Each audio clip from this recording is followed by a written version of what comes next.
Salve, salve acupunturistas! Sejam muito bem-vindos ao programa Café com Acupuntura, onde aqui eu discuto casos clínicos e muitas vezes trago conhecimentos técnicos, para nós acrescentarmos o nível de conhecimento aqui sobre medicina tradicional chinesa. Sejam todos muito bem-vindos. Hoje vamos falar sobre um caso clínico incrível sobre enxaqueca.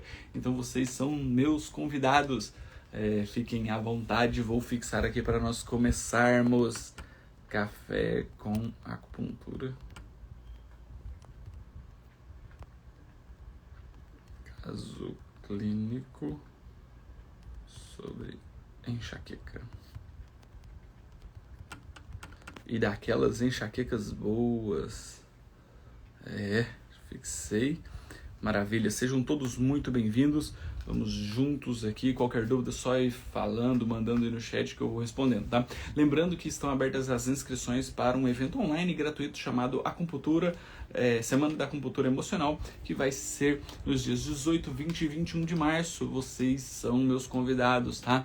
Já deixe na agenda aí, não perca nenhum detalhe dessas aulas, porque são muito interessantes e elas não ficam no ar. Tá? Então aproveitem, já coloque o seu celular para despertar, será às 8 horas da noite, porque faça sua inscrição, o link está na minha bio, entre para um grupo onde eu avisarei com antecedência sobre as aulas para você não perder nenhum detalhe. Beleza? Vamos lá então, vamos começar? Vamos começar porque temos um longo caminho aqui pela frente para nós falarmos sobre esse caso clínico de enxaqueca. É uma paciente mulher do sexo feminino, com uma idade de 40 anos de idade, tá? Com 40 anos, certo? 2 filhos e uma enxaqueca que vem desde a primeira gestação.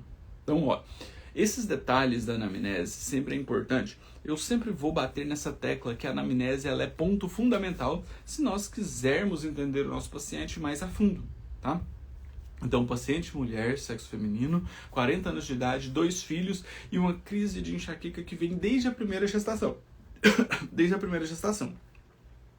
A dor é tão intensa que a boca e o rosto chegam a ficar dormentes pela dor intensa da enxaqueca.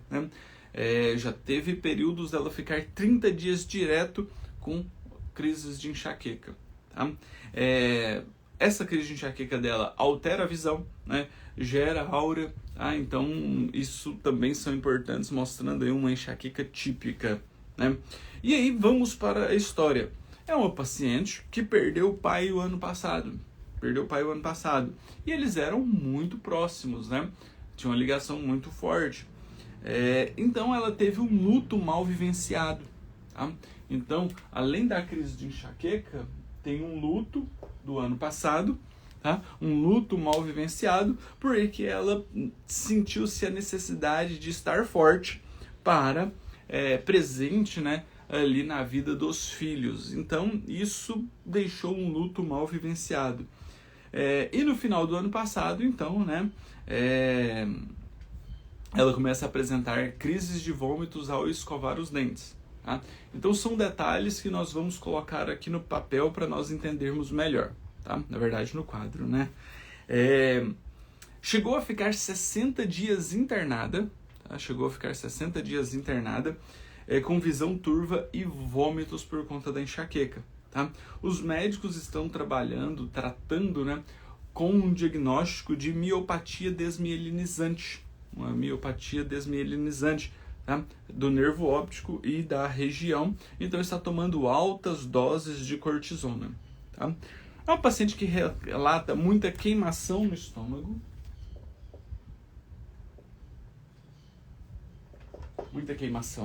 tá? E ela relata muita secreção na boca, tá? Como se fosse baba mesmo. E ela fala que ela até percebe que está babando mesmo por conta dessa inúmera secreção que vai acumulando ali na boca, tá? É uma paciente que relata muito nervosismo, tá? Muito nervosa, tanto é que ela fala e depois se arrepende, tá? Então tem aí um desnível de discernimento, tá?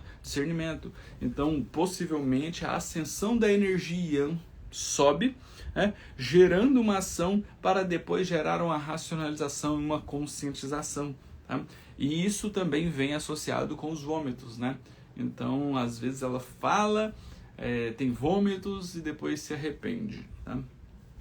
Tem um irmão portador de necessidades especiais, tá? Que foi morar com ela após a morte do pai, e isso gera muitos conflitos familiares, tá? O irmão também teve um episódio como o dela, né, de vômitos, e ela fala que a vida amargou a partir desse momento. Então, olha só a quantidade de alterações emocionais e mentais que essa paciente vem vivenciando. Tá? E para nós entendermos toda essa anamnese de uma maneira profunda, eu gosto de trazer isso dentro da fisiologia energética. Dentro da fisiologia energética dos 5 movimentos. Então, fogo, terra, metal, água, madeira. Então aqui nós temos agora, né, um processo interessante, porque uma paciente que teve até então uma vida normal, teve a primeira gestação e desencadeou uma crise de enxaqueca. Uma crise de enxaqueca após a primeira gestação. Enxaqueca bem forte, daquelas com aura, visão turva, náuseas, vômitos, né?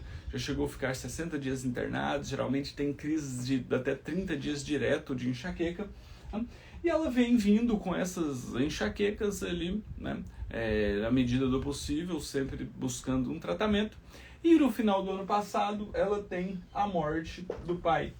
Um luto que ela fala que foi mal vivenciado porque ela teve que estar presente e forte ali por conta dos filhos, tá?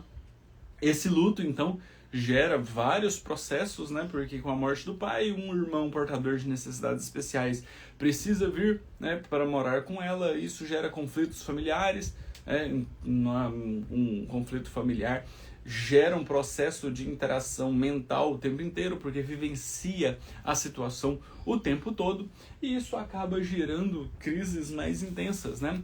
Tanto é que ela ficou 60 dias internada com a visão turva e vômitos, tanto é que os médicos estão tratando como se fosse uma miopatia desmielinizante do nervo óptico, tá? Então, muitas questões interessantes, né? Uma miopatia, né, desmielinizante, ela vem por conta de um processo inflamatório, né? Todo processo inflamatório vem do fogo, um desequilíbrio do fogo que gera um processo inflamatório. Se é desmielinizante, né, diminui a bainha de mielina ali nessa região, então tem um processo inflamatório que chega na terra, tá? E isso, então, deixou ela, né, 60 dias internada. É uma paciente que relata muito nervosismo, muita ação, tá? Muita ação. Então, ela gera muita ação, né? Então, ela fala para depois se arrepender, tá? E isso também acaba interferindo diretamente em todo esse quadro dessa paciente. Tá? A miopatia não tem sinal nenhum em nenhum exame, eles estão tratando pelo sintoma mesmo, entendi. Então não tem um diagnóstico específico, né? Eles estão tratando como se fosse pela sintomatologia, certo? Então, ela já relata, né, essa queimação também no estômago, queimação. Tá? Então basicamente nós temos um comprometimento de vários elementos interferindo principalmente num processo de enxaqueca muito intenso. Mas essa enxaqueca pode vir por conta do nervosismo que ela fala que tem? Pode, mas pode estar sendo exacerbado por conta do luto ainda mal vivido. Tá? Então tem essas características. Então vou trazer a foto da língua aqui para a gente fazer o diagnóstico de língua e nós depois confrontarmos com tudo isso que nós temos de informações. Esse, então, é o a nossa imagem da língua. Vamos fazer o diagnóstico dessa língua? Me ajudem aí. Primeiro fator que nós vamos avaliar é a saburra. A saburra dessa paciente, ela está ausente ou presente? Está presente ou ausente? Como está a saburra dessa paciente?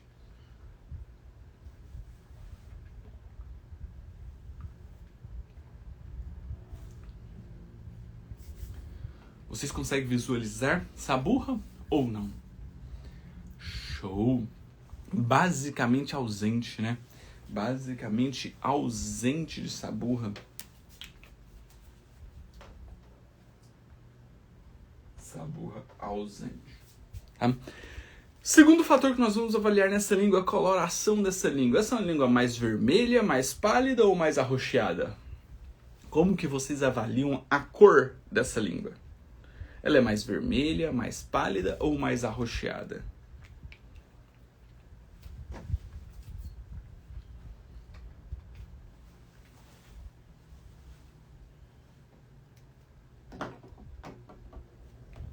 O que vocês acham? Me ajudem aí. Vocês veem ela como vermelha?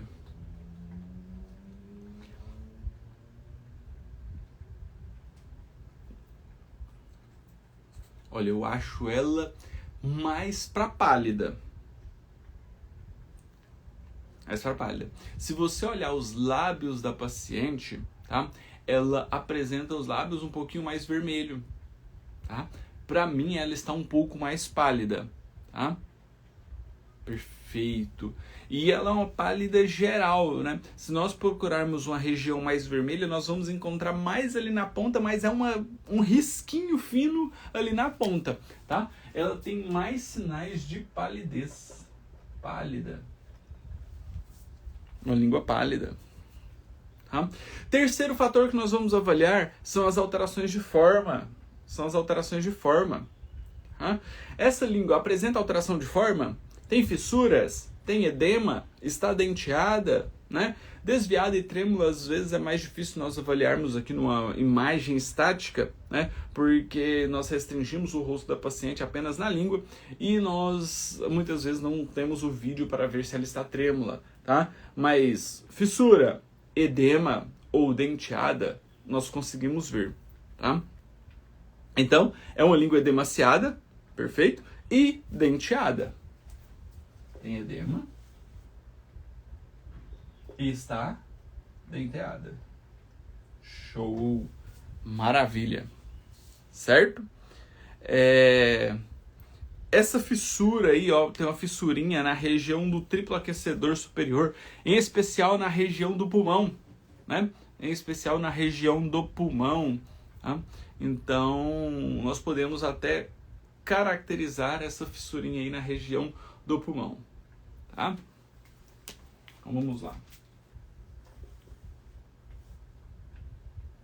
O triplo aquecedor superior, em especial na região do pulmão. Certo? E por fim, o último fator que nós vamos avaliar, tá? O último fator que nós vamos avaliar é a umidade. Umidade de líquidos orgânicos, tá? Essa umidade, essa língua, ela apresenta úmida ou seca? Ela tem brilho de líquidos orgânicos, de salivação, ou ela é uma língua mais seca? Como que vocês veem a questão da umidade nessa língua?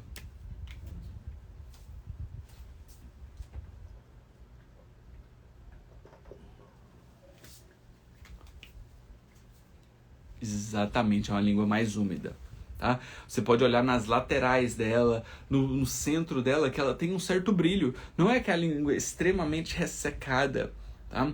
Deixa eu até ver se eu tenho uma língua ressecada aqui para vocês verem a diferença. Vai ser difícil achar aqui agora.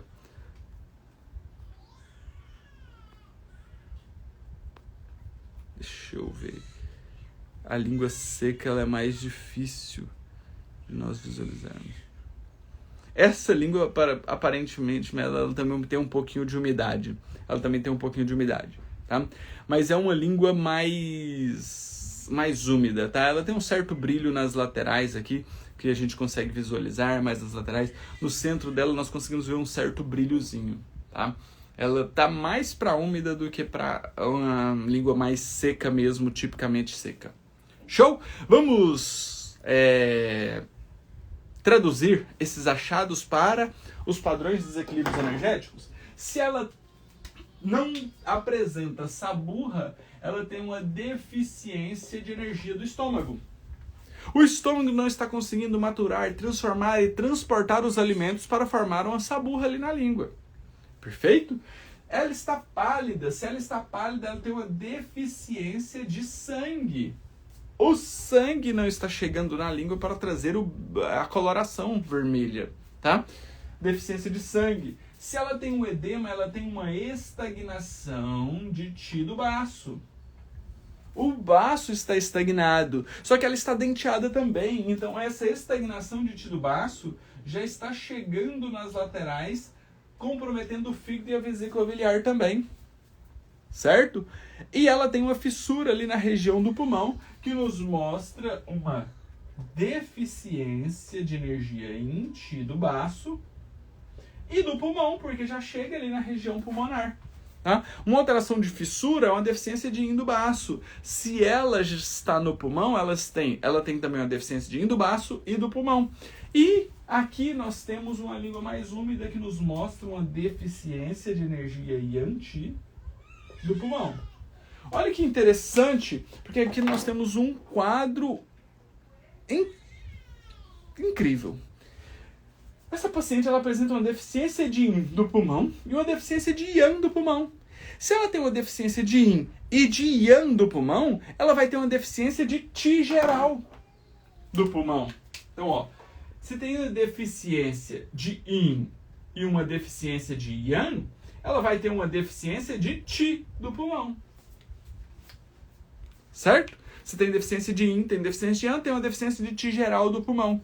Tá? Então, se nós formos confrontar aqui todo o processo, ó, ela tem uma deficiência de qi do estômago, tá?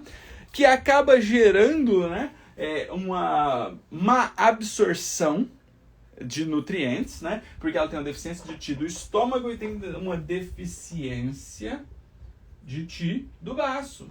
Então, o estômago e o baço não conseguem maturar, transformar e transportar os alimentos, gerando um comprometimento de deficiência de matéria, de energia yin, que vai comprometer a formação do sangue, gerando uma deficiência de sangue. Tá? E esse processo, então, se o organismo não consegue maturar, transformar e transportar os alimentos, vai gerando um acúmulo de umidade, mucosidade e fleuma. Vai gerando uma estagnação de qi.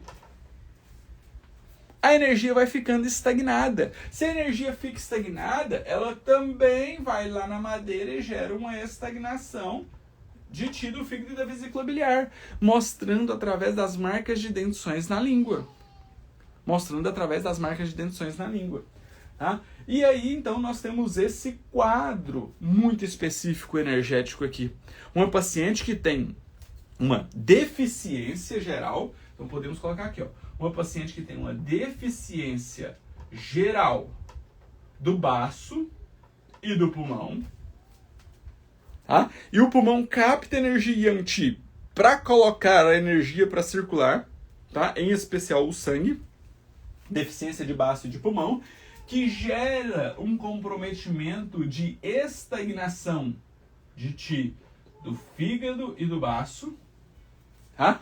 Gerando então uma alteração do livre fluxo de energia, tá? Deficiência do pulmão, deficiência do baço, que gera uma estagnação do baço e do fígado, que leva a um bloqueio do livre fluxo de energia e de sangue, gerando então uma deficiência de sangue. Tá? Olha só que interessante.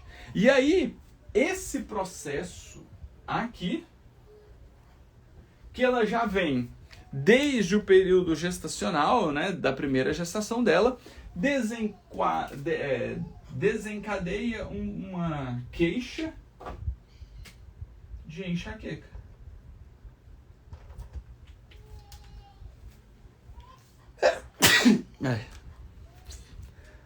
Uma crise de enxaqueca. Tá? Possivelmente pela deficiência de sangue. Só que a deficiência de sangue aqui é a ponta do iceberg. O que vem causando energeticamente a crise de enxaqueca é a deficiência de sangue, mas ela vem por conta de uma deficiência geral do baço e do pulmão. Do baço e do pulmão. E aí nós temos que entender um processo muito importante. Um processo muito importante. O baço, ele faz a captura de energia yin. O pulmão faz a captura de energia yang. Por isso que ela tem uma deficiência de energia geral. Uma deficiência de energia geral. Ó, a deficiência de sangue tem a ver com a gestação? Não necessariamente. Tá? Não necessariamente. Pode ser um desequilíbrio energético puramente. Tá? Então não dá pra gente bater o martelo. A não ser que nós avaliássemos essa gestação dela e começássemos a entender se ela teve uma baixa muito grande de ferritina, se ela teve que entrar com reposição venosa de ferro, se ela teve alguma alteração muito grande de hemorragia, um descolamento placentário com muita hemorragia, ou um nascimento do filho com muita hemorragia. Então, teríamos que avaliar outros fatores, além de avaliar a alimentação dela durante a gestação, como que foi essa alimentação, se não teve muitos alimentos que prejudicasse a captura da energia yin, tá? Como que foi a respiração dessa paciente. Show? Então são detalhes que nós temos que ir entrando a fundo na anamnese para a gente entender melhor e seguir essa linha de raciocínio, tá, Ana? Perfeito? Então a paciente tem uma deficiência geral de baço e uma deficiência geral de pulmão. Um faz a captação de energia yin, o outro faz a captação de energia yang. Por isso que ela tem uma deficiência de Qi geral. Tá? E aí nós precisamos entender alguns fatores. Para essa deficiência de baço, nós precisamos avaliar a alimentação dessa paciente. Alimentação. Será que ela não está comendo muitos alimentos densos, hipercalóricos, açúcares, gorduras, que prejudicam o fator da enxaqueca dela? Primeiro detalhe. Por quê? Porque ela tem uma deficiência geral do baço. Segundo fator, ela tem uma deficiência geral do pulmão. E do pulmão nós vamos entender isso através da respiração. Então nós precisamos ficar atento no diafragma dessa paciente. E entender como que é a respiração dessa paciente. E aí entramos em dois fatores importantes. Alimentação, que nós falamos, alimentos densos, gordurosos, hipercalóricos, açúcares, massas.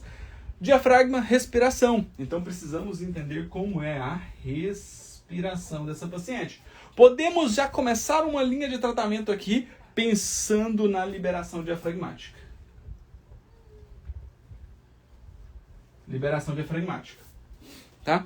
E outro fator muito importante que vai auxiliar essa deficiência geral de yang, que é a atividade física. Atividade física para ela, inclusive para melhorar a dor crônica da enxaqueca dela. Show? Olha só.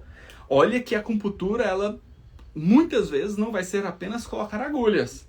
É entender o nosso paciente e direcionar ele para o melhor tratamento. Tá? Então, com certeza, se essa paciente tiver alterações alimentares, ela precisa ir para uma nutricionista. Tá? Se ela tem sedentarismo, ela precisa ir para um pilates ou uma atividade física, uma academia ou fazer atividade aeróbica. Show? E agora nós vamos entrar na acupuntura. Porque aí ela tem a deficiência de yin do baço, deficiência de yin do pulmão, que gera essa estagnação, que gera essa deficiência de sangue. Então, basicamente, o padrão de desequilíbrio dela está aqui, na madeira. Só que essa é só a ponta do iceberg. É só o local de menor resistência. É só um local onde, emocionalmente, ela tem uma diminuição energética que facilita com que os desequilíbrios energéticos e físicos chegam lá. Então, possivelmente, emocionalmente, ela tem uma alteração da madeira, que é a ponta do iceberg. Então aqui, ó, madeira, que é a ponta do iceberg. Ela fala que ela é nervosa, que ela fala e depois ela se arrepende, porque depois veio o discernimento. Depois veio o discernimento.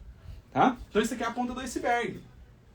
Mas nós vimos que ela tem alteração da terra, uma estagnação do fígado e do baço, que vem também por conta da madeira, né? Estagnação da madeira pela língua denteada e estagnação da terra.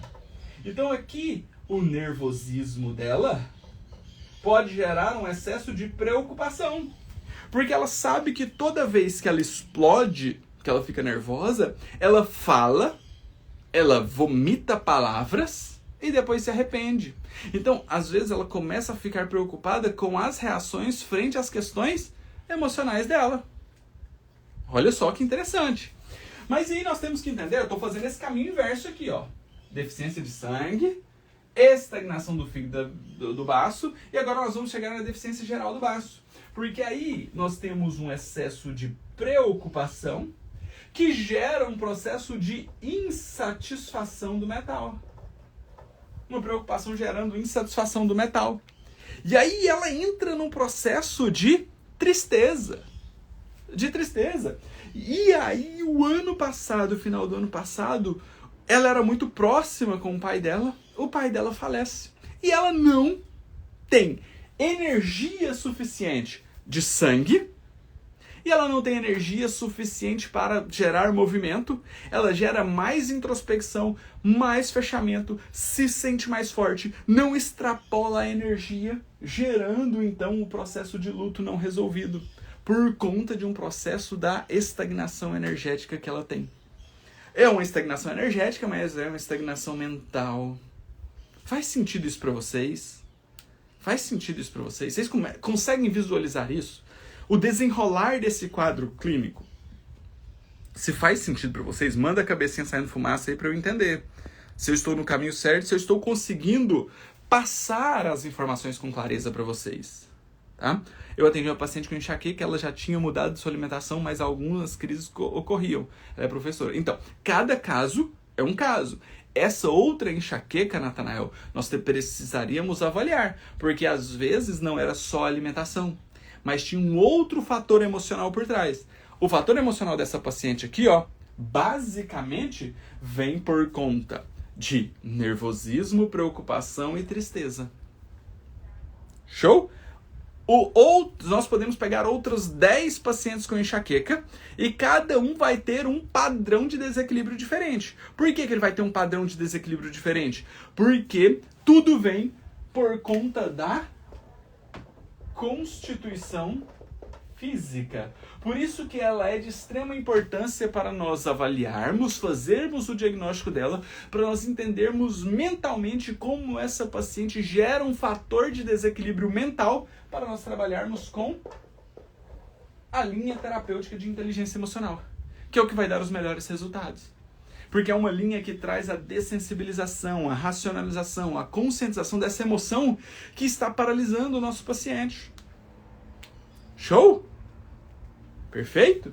E aí, então, essa paciente entra em luto,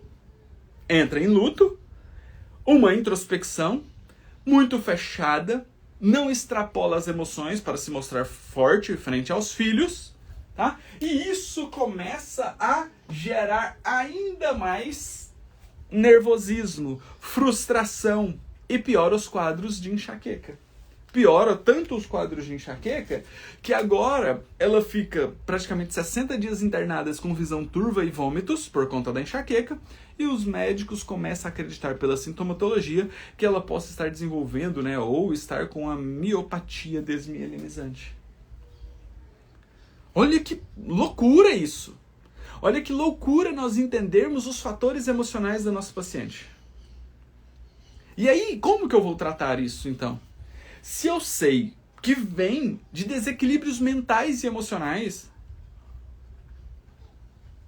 eu posso vir aqui, ó, e fazer a dessensibilização da madeira para melhorar, fazer uma limpeza emocional desse nervosismo, colocar essa paciente para centrar as ideias. E como que eu vou fazer isso? Fazer a dessensibilização da madeira associado com clareza mental, e discernimento, porque eu vou focar no córtex frontal dessa paciente para trazer a racionalização e a conscientização, para que essa ascensão da energia, quando suba, não gere uma baixa no discernimento, para que ela fale, vomite palavras e depois se arrependa. Então ela vai ter uma racionalização e uma conscientização primeiro, para depois ela falar. Tá? Então, dessensibilização da madeira com clareza mental e discernimento. Depois eu vou fazer a dessensibilização da terra para diminuir essa estagnação energética e mental. Depois eu vou fazer a dessensibilização do metal. Para quê? Porque eu preciso que essa paciente liberte esse luto interno que está consumindo energeticamente ela. E depois eu posso fazer a dessensibilização do fogo para trazer a alegria de viver. Para ela entender que a morte veio e é um processo que acontece, todos nós estamos sujeitos a isso. Nós não podemos ficar paralisados. Ela precisa entender que a vivência que ela teve com o pai dela, na proximidade que ela tinha com o pai dela, para que essas lembranças boas que ela vivenciou com o pai dela, faça ela ter força para lutar pelos filhos dela. Para ter uma resolução do luto que foi mal vivenciado. E, consequentemente, quando ela tiver o autoconhecimento de tudo isso aqui, porque isso aqui não depende, né, do acupunturista e sim da paciente, então não tem como eu falar que isso aqui vai se resolver em 3, 4, 5 sessões. A paciente pode levar 10, 20 sessões para que ela consiga ter essa racionalização interna, para que ela possa ter essa conscientização dessas emoções dela. E para que isso se resolva internamente. A acupuntura aqui vai ser apenas um veículo de informação para essa paciente, para que ela tenha o autoconhecimento. E para que esse autoconhecimento gere um autocontrole emocional dela. Lembrando sempre que alimentação, liberação diafragmática e atividade física são imprescindíveis para essa paciente. Para essa paciente. Faz sentido isso para vocês?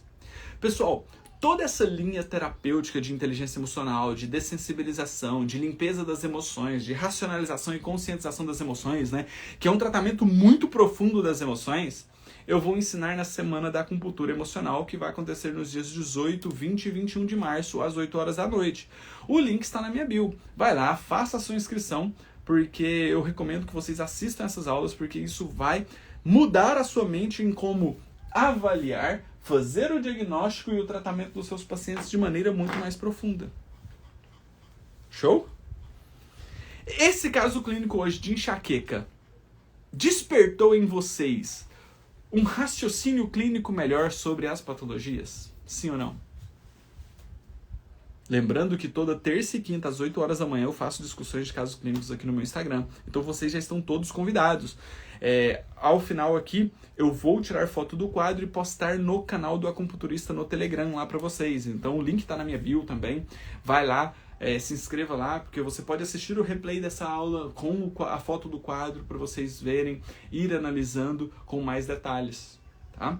E também se inscreva no canal do Acupunturista no YouTube. Lá também terei todos os dias vídeos novos sobre medicina tradicional chinesa e como você pode tratar as emoções de maneira mais eficiente nos seus pacientes. Então, esse curso é incrível, gente. Façam. Maravilha. Show! Pessoal, então essa foi a nossa discussão de caso clínico de hoje. Tá? Se você tem um caso clínico que queira que eu discuta, que eu traga a minha visão aqui, me mande no direct do Instagram, que eu coloco aqui na lista pra gente fazer, tá? O Instagram não estava permitindo eu publicar a foto da língua pra gente ter esse debate, agora voltou. Então vamos aproveitar esse momento aí, pra gente fazer mais discussões de casos clínicos. No canal do Acupunturista no YouTube tem mais de 320 casos clínicos já discutidos por mim, então você pode ir lá assistir também, tá? Qualquer dúvida, estou sempre à disposição no direct. Faça sua inscrição na Semana da Acupuntura Emocional, que é gratuito, e qualquer dúvida estou sempre por aqui, tá? Amanhã teremos um podcast Melhores Alunos, tá? Então aguardo vocês também às 8 horas da manhã com o podcast Melhores Alunos, porque aqui nós fazemos conteúdos direto. São 4 anos fazendo isso aqui incansavelmente, tá? Um grande abraço para vocês, um excelente dia e até mais. Deixa eu ir correr que eu preciso atender hoje ainda. Tchau, tchau, pessoal. Um abraço.